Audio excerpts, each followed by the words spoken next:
hướng dẫn sử dụng iRobot 860 hộp rác, vệ sinh,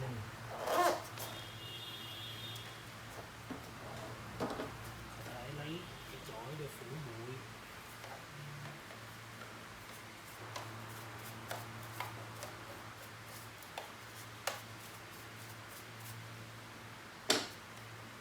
Đóng nắp màng lọc, tháo màng lọc ra để vệ sinh.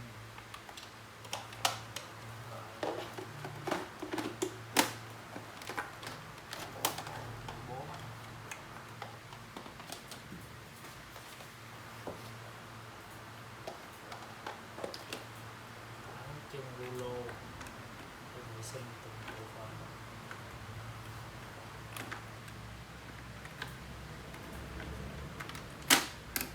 Khi chổi mòn mình có thể thay chổi.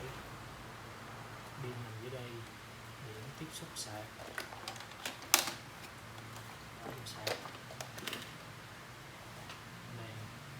đèn màu cam đang sạc, thì màu xanh là sạc